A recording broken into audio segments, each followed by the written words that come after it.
అందరికీ నమస్కారం అండి. ఆనందంగా జీవితాన్ని ఆస్వాదించడానికి అమ్మ మాటకు స్వాగతం. పర్ణశాల ప్రారంభోత్సవం అయిందండి. ఆ తర్వాత అంతా ఎవరెవరికి ఏమేమి సరిపెట్టేయాలి మొత్తం అంతా లెక్కలు చూసుకుంటూ ఉన్నామనమాట అండి. ఆ పనులు కూడా అన్నీ అయిపోయినాయి. ఎవరికన్నా బాకీ అయ్యి ఏమన్నా ఉన్నా అన్నీ కట్టేసేసుకుంటే ఫ్రీగా ఉండొచ్చండి. వీలైనంత మటుకు అప్పు అనే భారం మన మీద ఉండకుండా ఉంటే మనసుకి ప్రశాంతంగా ఉంటుందండి. అలా అని చెప్పి ఇక్కడ అప్పులు రాసున్నాయి అనుకోండి, వాటిల నుంచి మనం తప్పించుకోలేమండి. అంటే మామూలుగా కట్టేటప్పుడు తీసుకున్న వస్తువులకి వాటికి ఉంటుంది కదా! అన్నీ మెటీరియల్ వాటికి ఇచ్చేవి. ఇట్లా అన్నీ కూడా సరిపెట్టేసాం. ఇవ్వాల్సిన వాళ్ళందరికీ కూడా ఇచ్చేసాము. అయితే ఈరోజు ఇప్పుడిక బ్యాంకుకి బయలుదేరుతున్నాం అనమాట అండి. వడ్డాణం అనమాట అండి. వడ్డాణం ఫంక్షన్‌లో పెట్టుకున్నాను, మీరు గమనించుంటారు. ఈ వడ్డాణం ఆల్రెడీ చదువుకుంటూ ఉన్నదనమాట అండి. ఫంక్షన్ కోసం అని చెప్పి డబ్బులు అడ్జస్ట్ చేసి ఆయన ఎక్కడో తెచ్చారు, మా వారు తెచ్చారు. ఇది తెచ్చి ఫంక్షన్‌కి పెట్టుకుని మళ్ళీ ఇప్పుడు బ్యాంక్‌లో పెట్టేయటానికి తీసుకువెళ్తున్నా. లోన్‌కి పెట్టేయటానికి తీసుకువెళ్తున్నానండి. లాకర్‌కి కాదు, లోన్‌కి. మళ్ళీ ఆ డబ్బులు తెచ్చి ఆయన అడ్జస్ట్ చేశారు కదా మా వారు ఎవరిని అడిగితే, అవి ఇచ్చేస్తామన్నమాట అండి. ఎందుకండి అంత అవసరమా అని ఎవరన్నా అనుకోవచ్చు. ఒక కనెక్షన్ ఉన్నదండి ఈ వడ్డాణానికి నాకును. ఇంతకుముందు నుంచి మన వీడియోస్‌ని ఫాలో అయ్యే వాళ్ళకి తెలుస్తది. ఎందుకంటే ఆల్రెడీ ముందు వీడియోల్లో చెప్పి ఉన్నాను కాబట్టి. 2005లో ఈ వడ్డాణం చేయించుకున్నానండి నేను. ఇది ఇంటికి వచ్చిన రోజునే, ఆ రోజునే ఆ ఇల్లు చూడటానికెళ్ళాం. మా పాత ఇల్లు. డ్యూప్లెక్స్ హౌస్ ఉంటుంది చూడండి. అది చూడటానికి అబ్బులు గారు మా ఇంటికొచ్చి, "ఇక్కడ ఒకటి కట్టానమ్మా చూడండి ఇల్లు" అనంటే, ఈ ఇంట్లో ఉండేవాళ్ళం. పాత పెంకుటింట్లో మేము ఇక్కడ ఉండేవాళ్ళం. అది చూడండి అనంటే ప్రేమ నేను వెళ్ళి చూసామనమాట. ఇల్లు చాలా బాగున్నదండి అని. ఇక అది తీసుకోవటం జరిగింది. దాని గురించి వీడియో కూడా పెట్టాను. అంటే ఈ వడ్డాణం ఇంటికి వచ్చిన రోజునే అది చూసి ఓకే అయ్యిందనమాట అండి. అయితే అప్పుడు ఈ వడ్డాణాన్ని తిరిగి వెనక్కి ఇచ్చేసేస్తాను అని చెప్పి అమ్మ నాన్నకి ఫోన్ చేశాను అనమాట. అమ్మకి ఫోన్ చేసి, "అమ్మ ఇట్లా ఇల్లు వచ్చింది, ఈవేళే వడ్డాణం వచ్చింది, మరి ఇల్లు తీసుకోవాల్సి వస్తుందమ్మా, నేను రిటర్న్ ఇచ్చేసేస్తానంటే." "వద్దు వద్దు, నువ్వు కంగారు పడకు, నాన్న నేను వస్తున్నాం బయలుదేరి" అని చెప్పి మా అమ్మగారు మా నాన్నగారు ఇద్దరు బయలుదేరి వచ్చారు. ఇల్లు చూసారు, చాలా బాగా నచ్చింది. వడ్డాణం ఇవ్వటం మాత్రం చెయ్యొద్దు నువ్వు అని చెప్పి ఆవిడ చెప్పారు. అమ్మ నేను కూర్చుని కొన్ని లెక్కలు వేసుకుని ఆ విధంగా చేద్దామని. ఇక వడ్డాణం ఆ విధంగా ఉండిపోయిందండి. ఆ గృహప్రవేశానికి పెట్టుకున్నాను. అలానే తర్వాత మన ఈ ఆనంద నిలయం కట్టుకునేటప్పుడు డబ్బులు అవసరమయ్యి కొంత బంగారం అమ్మేశాను. అలానే ఈ వడ్డాణం అది కూడా తాకట్టు పెట్టాను అనమాట. కానీ గృహప్రవేశానికి కంపల్సరీ వడ్డాణం, అరవంకి, కాసుల పేరు అన్నీ వేసుకోవాలి అనే ఒక చిన్న ఆశతోటి డబ్బులు అడ్జస్ట్ చెయ్యండి, ఎవరినన్నా అడిగి నేను విడిపించుకుని వస్తువులు పెట్టుకుని మళ్ళీ నేను బ్యాంక్‌లో పెట్టి డబ్బులు కట్టేద్దాము అని మా వారితో చెప్తే, సరే ఆ విధంగా డబ్బులు అడ్జస్ట్ చేసుకుని వడ్డాణం అయ్యి తెచ్చుకొని ఫంక్షన్‌కి పెట్టుకున్నానండి. ఆ తర్వాత మళ్ళీ లైన్‌లో పడ్డది. అంతా ఓకే. ఇవన్నీ జరుగుతూ ఉంటాయండి. మళ్ళీ ఇప్పుడు ఈ సైట్ తీసుకున్నప్పుడు కూడా నాకు అవసరమయ్యి వడ్డాణాన్ని బ్యాంక్‌లో పెట్టాననమాట అండి. సరే సైట్ తీసుకోవటం, మళ్ళీ వెంటనే ఒక పర్ణశాల కట్టుకోవటం. చిన్నదే అయినా ఎంత బడ్జెట్‌లో కట్టుకున్నా అండి, కొంచెం మనం డబ్బులకి తడుముకుంటూనే ఉంటామండి. కాకపోతే బంగారం మన దగ్గర ఉన్నది అనంటే అదో ధైర్యం అండి. బంగారం పెట్టైనా క్యాష్ తెచ్చుకోవచ్చు అనే ధైర్యంతో మనం ముందడుగు వేస్తాం కదా! ఆ విధంగా సరే వడ్డాణం అయ్యి పెట్టాను. గాజులు కూడా పెట్టడం జరిగిందండి. తర్వాత కొంత గోల్డ్ నాకు పాతవి చెడగొట్టిన గోల్డ్ అది ఉంటే అది అమ్మేశాననమాట. అన్నీ అడ్జస్ట్ చేసుకుని బానే అంతా పూర్తి అయిన తర్వాత ఫంక్షన్‌కి, "ఏవండీ నేను వడ్డాణం పెట్టుకోవాలనిపిస్తోందండి" అనన్నా. పిల్లలు కూడా పట్టుబట్టారు. "అమ్మా నువ్వు ఇది మూడో గృహప్రవేశం కింద లెక్క. ఒకటి డ్యూప్లెక్స్ హౌసు, రెండవది ఆనంద నిలయం, మూడోది పర్ణశాల. దీనికి కూడా నువ్వు చక్కగా వడ్డాణం, అరవంకి అయన్నీ పెట్టుకో అమ్మా" అనంటే సరే మళ్ళీ, ఎందుకంటే మా వారికి స్నేహితులు ఎక్కువ, ఫైనాన్షియల్‌గా బాగా మనకి బంధువులు, ఫ్రెండ్స్ అంతా కూడా హెల్ప్ చేసేవాళ్ళే ఉన్నారండి. కాకపోతే మేమెప్పుడూ కూడా మనీగా హెల్ప్‌గా తీసుకోవటం అటువంటివి నాకు విరుద్ధం అనమాట అండి. అంటే గోల్డ్ ఉన్నది కదా, అది అమ్మేయటం లేదా బ్యాంక్‌లో లోన్‌కి పెట్టుకోవటం అంతే. అలానేనండి. అయితే ఈ అడ్జస్ట్‌మెంట్‌కి తీసుకోవటానికి ఇష్టపడ్డాను నేను. మళ్ళీ ఈ ట్రిప్ కూడా మనీ అడ్జస్ట్ చేశారు. వడ్డాణం తెచ్చుకున్నాను, పెట్టుకున్నాను. మళ్ళీ ఈ రోజున బ్యాంకుకి పంపిస్తున్నానండి. ఇదంతా నేను వివరంగా ఎందుకు చెప్తున్నానంటే, మనం ఎంతో జాగ్రత్తగా రూపాయి పోగేసి, గ్రాము పోగేసి వస్తువు చేయించుకుంటాం. అదేదో మనం వేసుకుని ఆనందపడటానికే కాదండి. మన అవసరానికి అవి తప్పకుండా ఆదుకుంటాయండి బంగారం అనేది. అయితే ఈ బంగారాన్ని బ్యాంకులో పెట్టేటప్పుడు ఎంత ఉత్సాహంగా బ్యాంకులో పెడుతున్నామో, విడిపించుకునేటప్పుడు కూడా అంతే జాగ్రత్తగా, అంతకు 10 రెట్ల రూపాయి పోగేసి బంగారం వచ్చేంత వరకు, ఇంటికి వచ్చేంత వరకు కూడా ఒక యజ్ఞంలాగా చెయ్యాలండి. ఈ మాట చెప్పటం కోసమే నేను ఈ వీడియో చేస్తున్నాను. అంతే కదండీ! ఇప్పుడు మనం వస్తువు చేయించుకున్నాము అనంటే అదేదో అవసరమైనప్పుడు వాడేసుకుందాంలే పర్వాలేదు అని కాదు. అది అవసరం పడినప్పుడల్లా మనకి ఉపయోగపడుతుందంటే, మన అవసరం తీరిన తర్వాత మళ్ళీ జాగ్రత్త చేసి, పొదుపు చేసి మళ్ళీ జాగ్రత్తగా ఇంటికి తెచ్చుకోవాలి. అవసరం పడతది మళ్ళీ. మళ్ళీ అవసరం పడటానికి ఇది ఉపయోగపడాలి. అదనమాటండి. ఏముందండి బ్యాంకులో లోన్ పెట్టడం కోసం ఎవ్వరైనా పెడతారు. ఆ విడిపించుకుని మళ్ళీ తెచ్చుకోవటంలోనే ఉంటుందండి. అది తలకిందుల తపస్సు చేసైనా సరే, మనీ మ్యాటర్స్‌నన్నీ జాగ్రత్తగా పొదుపు చేయండి. ఒకవేళ ఏమన్నా విలువైన వస్తువులు తీసుకోవాలి అంటే పెద్ద టీవీ కొనుక్కోవాలని అనుకుంటున్నాం, పెద్ద ఫ్రిడ్జ్ కొనుక్కోవాలని అనుకుంటున్నాం, లేదా ఇంకోటేదో వస్తువు కొనుక్కోవాలనుకుంటున్నాం. ఇలాంటివేమన్నా ఉన్నా సరే నిరభ్యంతరంగా వాయిదా వేసి గోల్డ్ మళ్ళీ విడిపించుకున్న తర్వాతనే మీరు ప్లాన్ చేసుకోండి. నేనైతే అలానే చేస్తానండి. అందుకనే మీకు అంత ఖచ్చితంగా చెప్తున్నా. నేను ఏదైతే పాటిస్తానో అవే మీకు చెప్తానండి. ఎవరికన్నా ఉపయోగపడుతుంది. ఇందులో ఏ చిన్న విషయమైనా మీకు ఉపయోగపడుతుందనే ఉద్దేశంతో వివరంగా చెప్తాననమాట. ఏవండీ ఈ బ్యాంకులో గోల్డ్ పెడతాం, విడిపించటం అనే మ్యాటరు వచ్చింది కాబట్టి నేను ఒక విషయం చెప్తానండి. మా వరం ఉంది కదా! మా వరం వాళ్ళ అబ్బాయి బైక్ మీద వెళ్తూ ఉంటే ఒక సైకిల్ మీద అతను వచ్చి గుద్దేశాడంటండి. అతను పడిపోయాడు. వీడినేమో అక్కడ కూర్చోబెట్టేశారు ఈ కుర్రోడిని. కూర్చోబెట్టేసి వరం వాళ్ళ ఆయనకి ఫోన్ చేస్తే ఇక వాళ్ళ ఆయన, తను వీళ్ళందరూ వెళ్ళారు. వెళ్తే పెద్దలంతా కూర్చోబెడతారు కదా! ఏదో పంచాయతీ జరిగిందంట. 50,000 కట్టటానికి వీళ్ళు ఒప్పుకున్నారు. సరే నాకు ఫోన్ చేసింది. అమ్మ ఇట్లా 50,000 కట్టమన్నాను అంటున్నారు. పిల్లోడి మీద లేకపోతే కేసు పెడతానంటున్నారని లబోదిబోమని అన్నది. సరే అమ్మ నేను ఇస్తానులే రా అని చెప్పాను. అదేం విచిత్రమోనండి. మా వరంకి అన్ని ఇలాంటి ఖర్చులేనండి. నేను అసలు నెత్తి నోరు బాదుకుంటాను. వరం ఆడపిల్ల ఉందమ్మా, బంగారం కొను, దానికో బొందు పెట్టాలి, దానికో చెవులి పెట్టాలి, దానికో ఉంగరం పెట్టాలి, పట్టీలు పెట్టాలి, ఇలాంటియన్నీను. నువ్వు ఇలాగ పిల్లోడు అది చేశాడు, ఇది చేశాడు, నన్ను డబ్బులు ఖర్చు పెట్టేస్తే ఎలా నేనని నెత్తి నోరు బాదుకొని కొనిపిస్తూనే ఉంటానండి. బొందు ఉందిలేండి వరంకి, కానీ వేసుకోదు. అది జాగ్రత్త పెట్టుకుని ఉంటదనమాట. మరుసటి రోజు ఈ బొందు బాక్స్ ఇచ్చుకుని వచ్చింది నా దగ్గరికి. మీరు ఈ బొందు మీ దగ్గర ఉంచుకుని, బంగారపు గొలుసు మీ దగ్గర ఉంచుకుని వడ్డీ ఏమన్నా తీసుకోండి అని అంది. తల్లో మీ వడ్డీలకి మీకో నమస్కారం. నేను వడ్డీలు అటువంటి నేను వ్యతిరేకం అండి వాటికి. నాకు చాలా భయం అన్నమాట. వద్దమ్మా వడ్డీ అయ్యి ఏమీ వద్దు, అయినా సరే ఇస్తానులే అని చెప్పాను. ఎందుకంటే తను ఒకేసారి ఆ మనీ ఏమీ నాకు తెచ్చి ఇవ్వలేదండి. నెలకి నాకు వర్క్ చేస్తుంది కదా! అందులో కట్ చేసుకునే విధంగా తనకు అవసరమైనప్పుడు కూడా ఎప్పుడు అయినా అట్లనే తీసుకుంటూ ఉంటుంది. అయితే ఈ బొందు మాత్రం నా దగ్గర ఉంచుకోమని చెప్పింది. మీ మనీ తీరేంత వరకు ఈ బొందు ఇక్కడే ఉంచుకోండి అని అంటే, నాకొక అలవాటండి.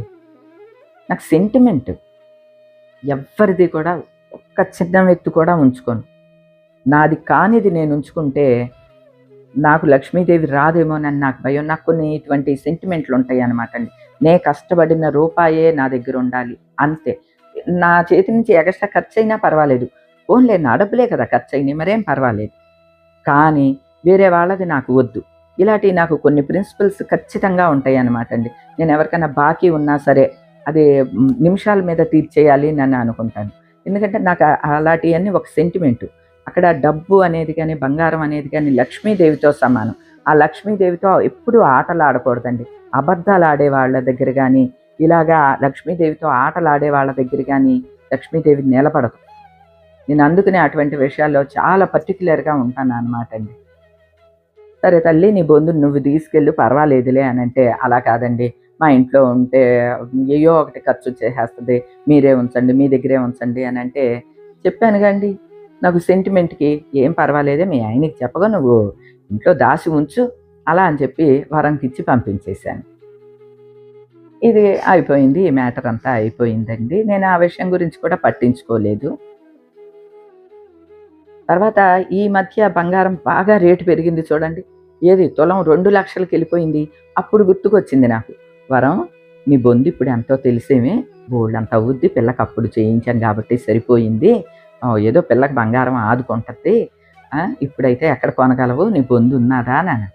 ఎక్కడండి, మా మామయ్య గారు ఏదో వాళ్ళ మామగారు చనిపోయారు. మీకు అప్పుడు గుర్తుండి ఉంటుంది. వరం రావట్లేదండి, వాళ్ళ మామయ్య గారు కాలం చేశారని కూడా చెప్పాను కదా.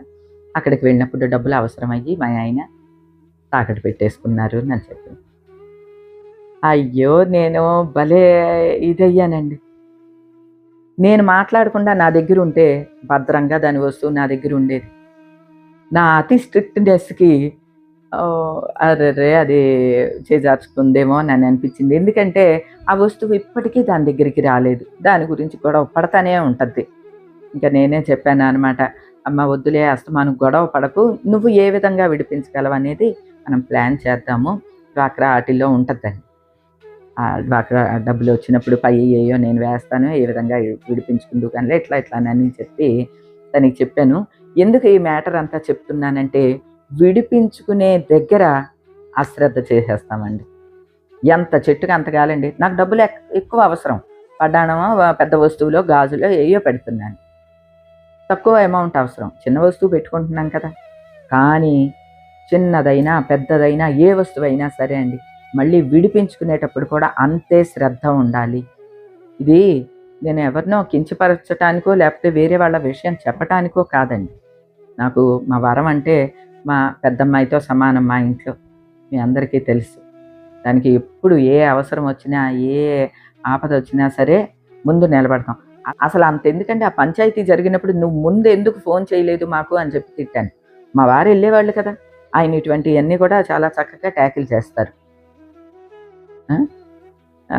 అలాగా అంటే ఏమంటే ఇక్కడ రాసి పెట్టుంటే ఎలా పడుతూ ఉంటారేమోనండి. ఉదాహరణ మా వరమే, దాన్ని చూస్తే నాకు బాధ వచ్చేసేస్తూ ఉంటుంది. అసలు కిక్కురు మందు కుయ్యందు మయ్యందు మాట్లాడదు. కాకపోతే కొంచెం ఎక్కువ సెలవులు పెడతా ఉంటుంది. ఫోన్లేండి, ఇప్పుడు అన్ని ప్లస్లే ఉండాలంటే ఉండవు కదండి. దాన్ని కూడా నేను అగ్రీ చేసేస్తాను అనుకోండి. అంటే వస్తువుల పట్ల, బంగారం పట్ల ఏ విధంగా జాగ్రత్తగా ఉండాలి అనేది మీకు కొంచెం వివరంగా చెప్పినట్లు అవుద్దని చెప్తున్నానండి.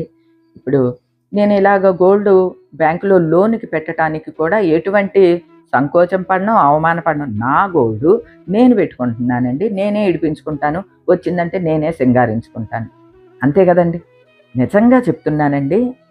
అసలు ప్రతి ఒక్క ఆస్తి కానీ, ఇల్లు కానీ, పెద్ద విషయాలు ఏదైనా సరే ఈ మహాలక్ష్మి తల్లి అలా నిలబడుద్దండి అడ్డుగా. నేనున్నాను, నీకు డబ్బులు అవసరమా, నేనున్నాను అని నిలబడుతుందండి. అంటే ఎంత భరోసా అనేది మనకి అర్థం అవుద్ది. అందుకనే నేను మీకు చాలామందికి చెప్తూనే ఉంటా, మా వడ్డాణం లాంటి పెద్ద వస్తువు చేయించుకోండి అమ్మా అని చెప్పి. అందుకనే నాకు తెలిసిన వివరం ఏది ఉన్నా సరే వడ్డాణం గురించి మీకు వీడియో రూపంలో చెప్తూనే ఉంటా. మనం చూడండి 20 గ్రాములకి వడ్డాణం అంటే అది కూడా వీడియో చేసి పెట్టాను. మన ఫ్యామిలీ మెంబర్సేనండి తీసుకున్నారు, చాలా బాగున్నది. అది కూడా వీడియో పెట్టాను, ఎవరన్నా చూడని వాళ్ళు ఉంటే చూడండి. ఏంటంటే మనం డబ్బుగా క్యాష్గా దాయలేంది. మన ఆడవాళ్ళం ఏంటంటే మన ప్రాణప్రదంగా చూసుకుంటాం బంగారాన్ని. బంగారానికి డబ్బుల్ని సేవ్ చేస్తాం, పోగేస్తాం. ఆడపిల్లలు ఉంటే అమ్మో వాళ్ళకి బంగారం కొనాలి, ఒక మనసులో ఒక భయం ఉంటుందన్నమాట. అమ్మో రేపొద్దున పిల్లకి 10 కాసులు పెట్టాలి, 20 కాసులు పెట్టాలి, జాగ్రత్త చేసి ఉంచాలి. ఇలాంటివన్నీ మనం ఆలోచిస్తాము, ఆటోమేటిక్గా డబ్బుల్ని జాగ్రత్త చేస్తామండి. నా మటుకు నేను జాగ్రత్తగానే ఉంటానండి. నా వీడియోస్ని ఫాలో అవుతున్న మీరు అందరికీ కూడా అర్థమయ్యే ఉంటుంది. బాగా లావిష్గా ఖర్చు పెట్టే అంత ఏమేమి ఉండదండి. అన్నీ అంటే మన పెద్దలు ఒక మాట చెప్తారు, మంచానికి తగినట్లు ముడుచుకు పడుకోమన్నారు. మంచం ఇంతే ఉందనుకోండి ఏం చేస్తాము, కాళ్ళు ముడుచుకొని పడుకుంటాం. మంచం ఇంతే ఉంది, కాళ్ళు బయటకు పెట్టి పడుకోం కదండి. అలాగా మనకి ఎంత స్తోమత ఉందో దానిలోనే మనం జాగ్రత్తగా రూపాయి పొదుపు చేసి ప్రతి ఒక్క రూపాయిని పాపాయిలాగా చూసి జాగ్రత్త చేసుకోవాలండి. అలానే ఈరోజు గోల్డ్‌ని స్కూల్‌కి పంపిస్తున్నాను కదండీ! మళ్ళీ ఫ్రెష్‌గా స్కూల్‌కి ఎల్‌కేజీలో వేస్తున్నాను అనమాట అండి. అయితే ఈ గోల్డ్ పెట్టేటప్పుడు ఒక విషయం అయితే గమనించుకోవాలి. ప్రాసెసింగ్ చార్జెస్ అయితే కంపల్సరీ పడతాయి. ఏముందండి, మీ గోల్డ్‌ని మీరు విడిపించుకున్నారు. మీ అవసరం తీరిన తర్వాత మళ్ళీ పెట్టేస్తున్నారు. మళ్ళీ డబ్బు తెచ్చి మీరు ఎక్కడ తెచ్చారో అక్కడ కట్టుకుంటున్నారు. దీనికి ఏంటి ఇంత ఇంకేమున్నది అని ఎవరన్నా అనుకోవచ్చు. ప్రాసెసింగ్ చార్జెస్ అనేవి పడతాయండి. ఈ ప్రాసెసింగ్ చార్జెస్ ఎలా ఉంటాయంటే, మేము ఈ కిసాన్‌లో పెట్టాం కాబట్టి 0.50 ఎంతో పడతదండి. అంటే 10,00,000కి రూ. 5,000 ప్రాసెసింగ్ చార్జెస్ పడతాయండి. అంటే మీకు ఐడియా ఉంటుందని నేను వివరంగా చెప్తున్నా. ఇప్పుడు పెట్టటానికి వెళ్ళేటప్పుడు మళ్ళీ ప్రాసెసింగ్ చార్జెస్ పడతాయి. అంటే మనం ఇయర్లీ దాన్ని విడిపించి పెట్టేటప్పుడల్లా ప్రాసెసింగ్ చార్జెస్ కంపల్సరీ పడతాయండి. ఆ ఒక్క విషయాన్ని గుర్తుంచుకోండి. దానికి మనం ఫిక్స్ అయ్యి ఉన్నామనుకోండి. ఇప్పుడు నాకు వస్తువు అవసరం. ఫంక్షన్‌కి పెట్టుకోవాలి అని అనుకున్నా. ప్రాసెసింగ్ చార్జెస్‌కి కూడా ఫిక్స్ అయ్యి ఉన్నా నేను. అందుకని నేను వివరంగా చెప్తూ ఉన్నాననమాట అండి. ఇక ఈరోజు గోల్డ్‌ని కూడా ఆహ్, ఈ తాకట్టు పెట్టేవి ఉన్నాయి కొన్ని. నిజానికి బ్యాంగిల్స్ కూడా పెట్టానండి అవసరమయ్యి. ఇప్పుడైతే బ్యాంగిల్స్ పెట్టట్లేదులెండి. విడిపించుకున్న తర్వాత మళ్ళీ వేసేసుకున్నాను. అంటే మనం ఎప్పుడూ ఒకే ప్రతిగా పెట్టకూడదండి. వస్తువులు పెట్టేటప్పుడు హ్మ్, ఇప్పుడు వడ్డాణం అనుకోండి. వడ్డాణం ఒక ప్రతిగా, అలానే బ్యాంగిల్స్ ఒక ప్రతిగా, అట్లా పెద్ద వస్తువులుగా ఉన్నయ్యే పెట్టటం బెటరండి. చిన్న వస్తువులు బోలెడన్ని కలిపి ఇవి మనం వేసుకోవట్లేదు కదా అని చిన్న చిన్న వస్తువులన్నీ కలిపి ఒకటిగా పెట్టే కన్నా కూడా నేను పాటించేది ఇదన్నమాట అండి. ఎందుకంటే ఏమో ఎందుకొచ్చింది చిన్న వస్తువు ఒకటి మిస్ అయినా సరే బాధే కదా! ఎందుకొచ్చింది అని చెప్పి పెద్ద వస్తువుగా ఉన్నది మాత్రమే నేను గోల్డ్ లోన్‌లో పెట్టడానికి ఇంట్రెస్ట్ చూపిస్తాననమాట. ఇవన్నీ కూడా నేను పాటించేయండి. మీకెవరికైనా ఉపయోగపడుతుందని చెప్తున్నాను. ముఖ్యంగా చెప్పేదైతే మాత్రం ఇంట్లో ఏ అవసరమైనా సరే అండి. అది మంచి అవసరమైతే, ఆ మంచి అవసరానికి తప్పనిసరిగా మనం మన గోల్డ్‌ను కూడా పెట్టి మనీ ఇవ్వటానికి ఎటువంటి వెనుకంజ వెయ్యొద్దు. అలా అని చెప్పి పెట్టేసాం, లోన్ పెట్టేసాం, ఇంతటితో మన పని అయిపోయింది అని మాత్రం అనుకోవద్దు. మళ్ళీ ఆ లోన్ విడిపించుకుని, బంగారం విడిపించుకుని ఇంటికి తెచ్చేంత వరకు ఒక యజ్ఞం చేస్తున్నాం అనుకుని, వస్తువుని ఇంట్లోకి తెచ్చుకుని మహాలక్ష్మి తల్లిని ఇంట్లోకి తెచ్చుకునేంత వరకు నిద్రపోవద్దు. ఓకేనా అండి? ఇలా చెప్తున్నానని ఏమనుకోకండి. అంటే అంత సీరియస్‌గా తీసుకోండి అని చెప్తున్నాను. ఓకేనా అండి? ఇక నాకు తోచిన ఏయో గోల్డ్ గురించి కానీ, మనీ గురించి కానీ 2 మాటలు నేను పాటించేవి మీకు చెప్తే ఎవరికన్నా ఉపయోగపడతదనే తాపత్రయంతో చెప్తూ ఉంటానండి. మా పిల్లలకి ఎలా చెప్తానో, మా వరంకి, మా ఇంటి దగ్గర వాళ్ళకి ఎలా చెప్తానో అదే విధంగా మీకు కూడా చెప్తూ ఉంటాననమాట. ఈ వీడియో మీకు ఎవరికన్నా ఉపయోగపడితే చాలా చాలా సంతోషం అండి. ఈ రోజుకైతే ఇదేనండి. మరో మంచి వీడియోతో మళ్ళీ కలుస్తా. అప్పటి వరకు ఉంటానండి.